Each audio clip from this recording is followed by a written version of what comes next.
أهلين، السلام عليكم. نبدأ على بركة الله بالسؤال الأول.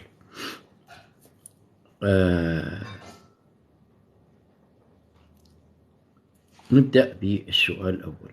طبعا إن شاء الله تعالى راح نحاول أن يعني نطور الخدمات أكثر، يعني بحيث يستفيد المرضى أكثر.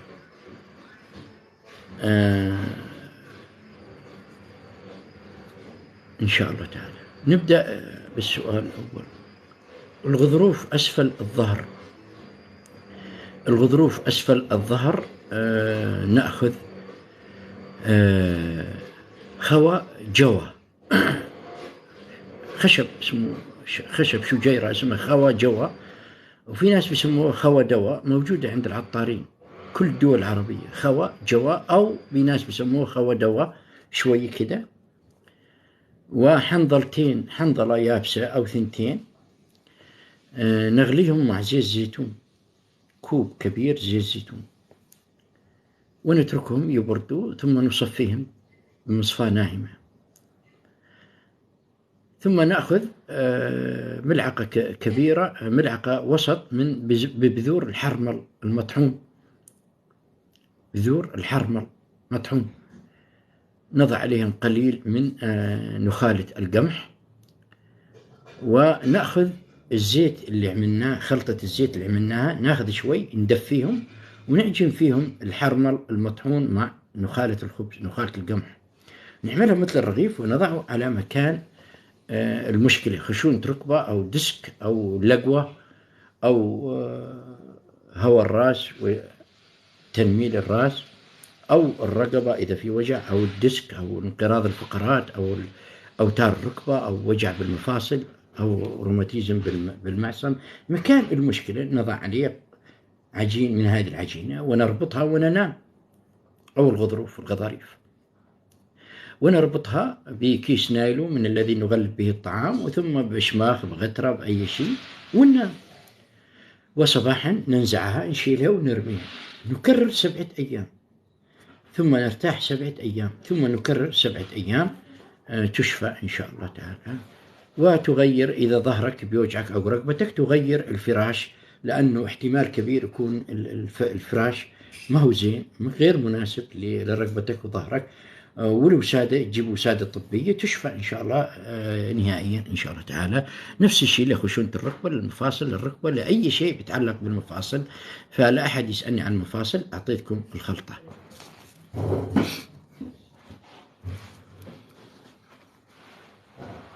تنميل الأيادي، وجع فيه، وجع باليدين،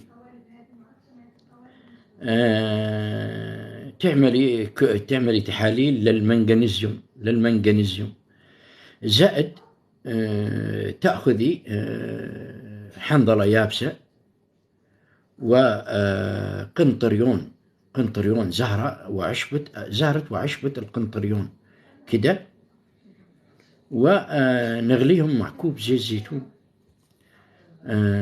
ثم نتركهم يبردوا، نصفيهم، شكرا عبد العزيز، ثم ندهن بهم مكان المشكلة. تشفي إن شاء الله تعالى. تدهني بعدة أيام، أسبوع أو 11 يوم، تشفي إن شاء الله تعالى نهائيا. نعم. السؤال اللي بعده،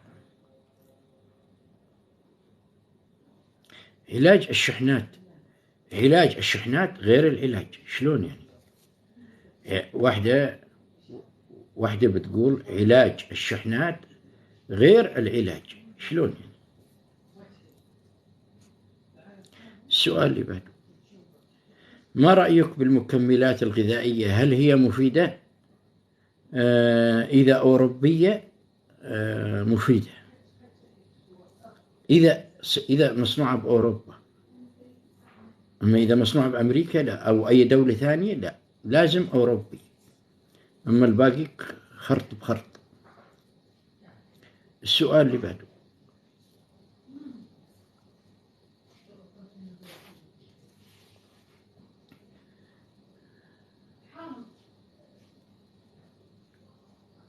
لازم يكون أوروبي، نقطة انتهى.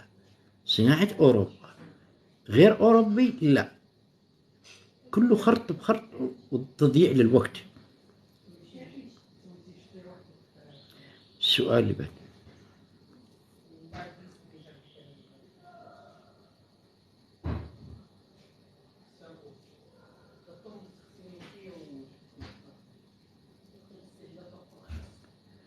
السؤال اللي بعده، رجاء الإسراع بالأسئلة.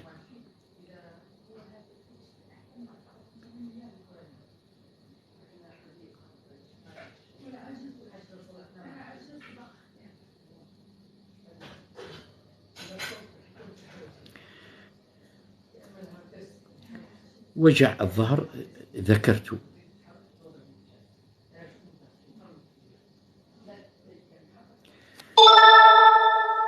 يقول واحد: يا دكتور أنت بتنصح بشرب الزنجبيل في مقطع سابق، طيب مريض الضغط ما يضره؟ الزنجبيل طبيا، الزنجبيل طبيا يعني بشكل عام، الزنجبيل بشكل عام لا يرفع الضغط. يعني يعني بالطب الأمريكي والأوروبي والبدو وطبنا حنا البدو، الزنجبيل لا يرفع الضغط. من قال لك أنه يرفع الضغط؟ بشكل عام لا يرفع الضغط، وإذا رفع ضغط بكون واحد من ألوف، ولكن بشكل عام هو بالعكس، هو يهبط الضغط. الزنجبيل يزيل الأورام، يزيل الوذمة، يزيل الورم، وعندما يزول الالتهاب يكون تأثيره إيجابي جدا على القلب.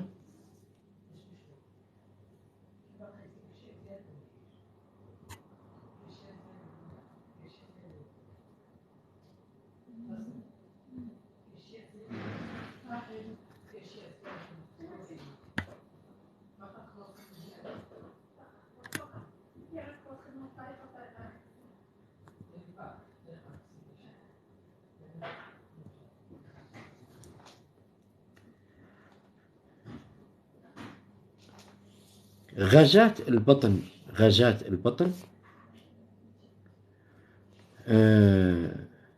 بذور الشمر والكراوية واليانسون، نصب عليهم ماء ساخن ونتركه 10 دقائق، ثم نشرب هذا الشاي قبل كل وجبة ب10 دقائق لمدة أسبوعين، ونرجع البروبوتيك للبطن، ناكل الأكل الأغذية الغنية بالبروبوتيك.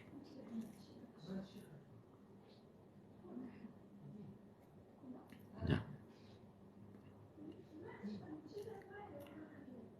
السؤال اللي بعده،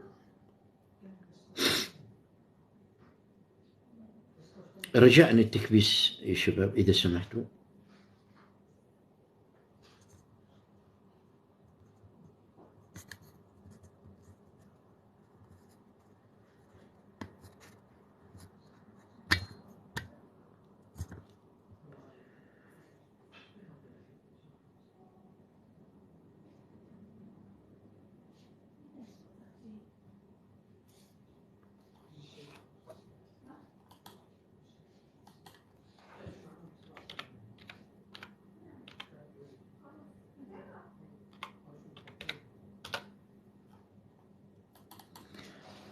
التصاقات الأرحام،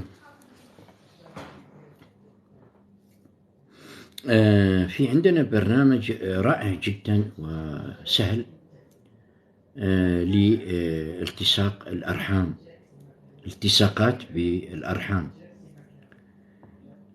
نص كيلو عسل طبيعي، نص كيلو، 30 ميلي زيت البقدونس، 30 ميلي زيت الكرافس، 30 ميلي زيت العكبر، 30 ميلي زيت حبة البركة، ومثلهم زيت اللبان. نخلطهم، تلبس الكف وتدهني جوا بالمكان، وتتركيهم.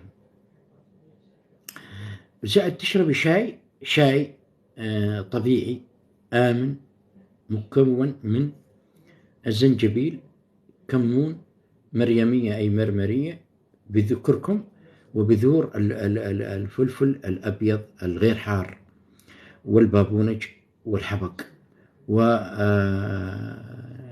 نطحنهم من كل نوع كده، نطحنهم طحن خشن، ما عدا بزر الفلفل الأبيض شوي بس، أما الباقي كده بزر الفلفل الأبيض بس شوي، والباقي كده نطحنهم طحن خشن. ناخذ ملعقة كبيرة نصب عليها ماء ساخن، نتركها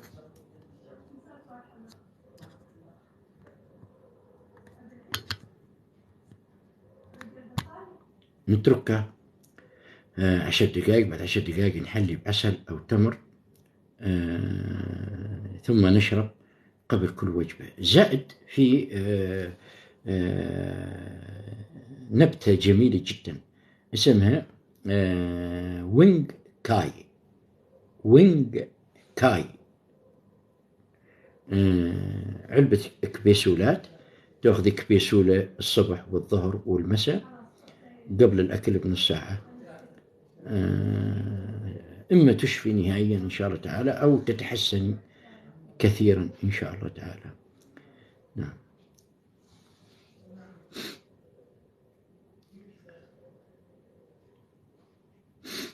تشقق الأرجل، زيت الخروع وزيت اللوز الحلو وزيت الزيتون، زيت اللوز الحلو، زيت الخروع، تخلطهم وتدهن بهم، تشفى إن شاء الله.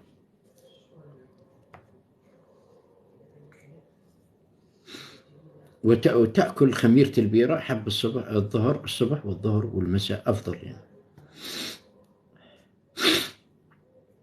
وتكثر من الأغذية التي فيها فيتامين ألف، يعني اللي بتتحول لفيتامين ألف.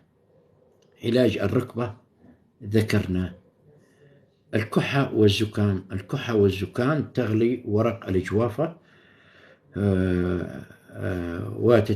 ورق الجوافة، ثم تصبه على كوب فيه زنجبيل، وتتركهم يبردوا. بعد ما يبردوا تحلي بعسل وتعصر عليهم ليمون حامض أصفر وتشرب للكحة والزكام. تكرر 3 مرات باليوم، تشفى إن شاء الله.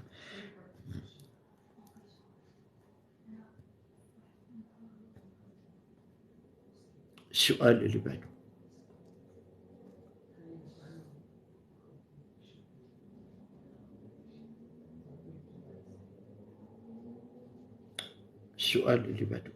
البث مسجل.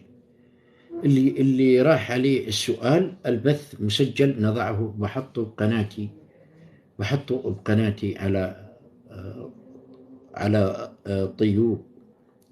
على طوط يوب. البث هذا بسجله أنا وبحطه بقناتي بطوط يوب.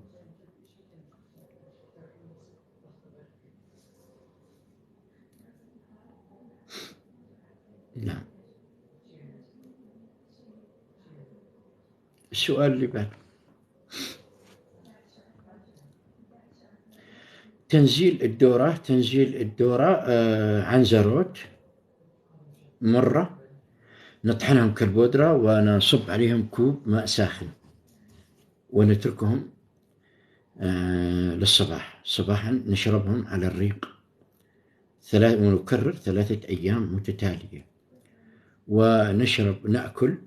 ونشرب شاي المريمية أي المرمرية، ونأكل بذر الكتان وبذور الشمر وبذور الكزبرة وبذور الجزر وزيت السمسم والحلاوة الطحينية والطحينية وفول الصويا وزيت فول الصويا لمدة شهر. والبردقوش، نشرب بردقوش يوميا صباحا ومساء.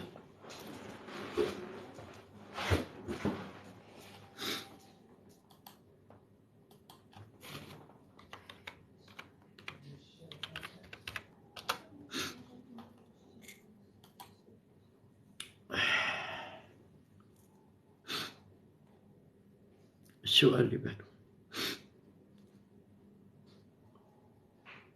رجاء كتابة التعليقات الإيجابية.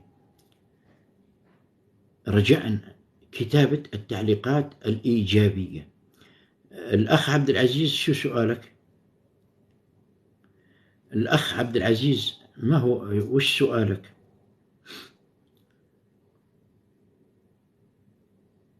الأخ عبد العزيز، ما هو سؤالك؟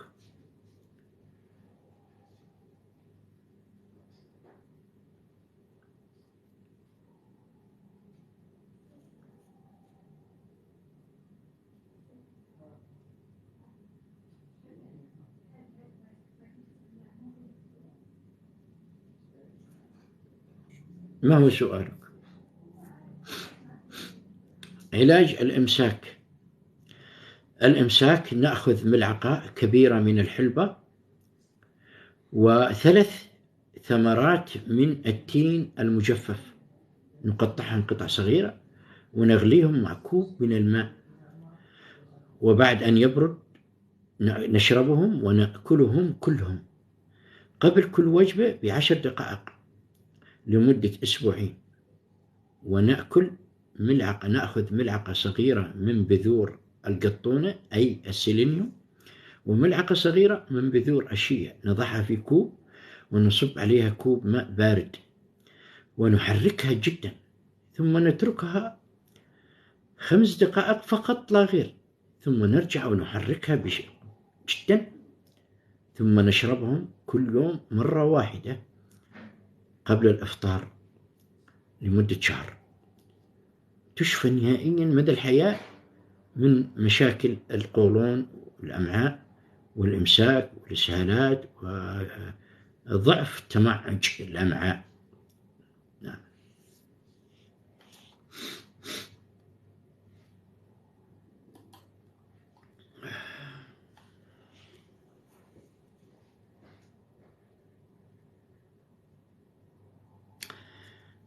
المعدة، علاج المعدة، شو فيه المعدة؟ السؤال اللي بعده. القولون تأخذي كمون، يانسون، بزر القطونة، كراوية، بزر كراوية، نطحنهم كالبودرة ونسف ملعقة صغيرة سف قبل كل وجبة، ونشرب بعدها قليل من الماء. بعد انتهاء الكمية تشفى إن شاء الله نهائيا من مشكلة القولون. نعم. إذا سمحتوا تكبسوا يا شباب، إذا سمحتوا تكبسوا يا شباب، إذا سمحتوا يا شباب تكبسوا، الله يرضى عليكم.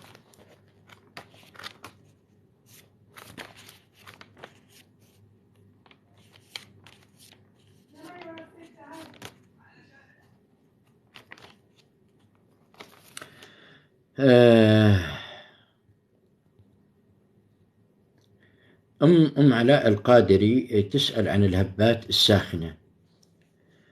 الهبات الساخنة في أعشاب تأكليها، إذا أكلتيها تشفي إن شاء الله تعالى.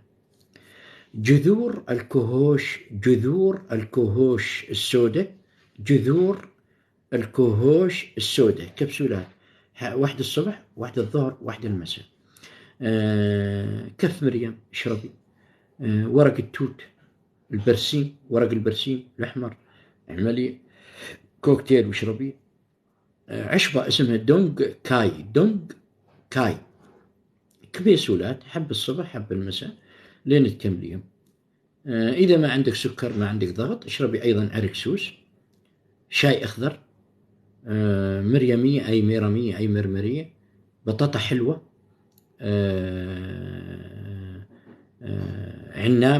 العناب، فاكهة العناب، ورق القريص، اعملي شاي اشربي. أكلي توت بري كل أنواعه. أيضا حشيشة الملاك، شاي نصب عليه ماء ساخن هي والمريمية والهذول، وتشربي كل يوم مرتين لمدة شهر ونصف تشفي إن شاء الله تعالى. السؤال اللي بعده: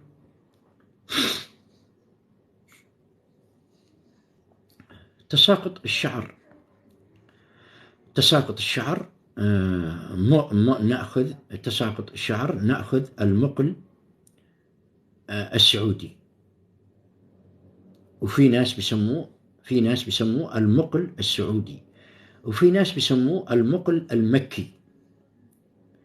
تأخذي ب5 ريالات مقل سعودي أي مكي، وتطبخي مع كوب زيت سمسم أو كوب ونصف زيت سمسم.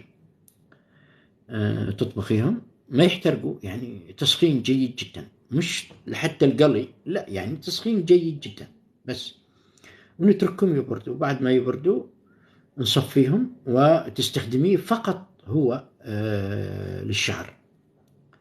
خلاص ما عاد يتساقط الشعر نهائيا إن شاء الله تعالى، ويطول الشعر جدا ولا حاجة لأشياء أخرى. وإذا شعر خشن بعد ما يبردوا وتصفيهم تضيفي شوية زيت جوز هند، خلاص إن شاء الله ما عليكي بأس إن شاء الله. النمش 1/4 كوب من بذور الفجل، وربع كوب مطحون كالبودرة من بذور الفجل، وربع كوب مطحون مثل بودرة من الورد السعودي الطايفي الأحمر. نطبخهم مع كوب زيت سمسم أو زيت زيتون، وبعد ما يبردوا نصفيهم وندهن بهم النمش والكلف والتصبغات والكلف والنمش. خلاص تشفي إن شاء الله. تدهني كل يوم عدة مرات حتى تكمليهم، تشفي إن شاء الله، وتبعدي عن الشمس نهائيا.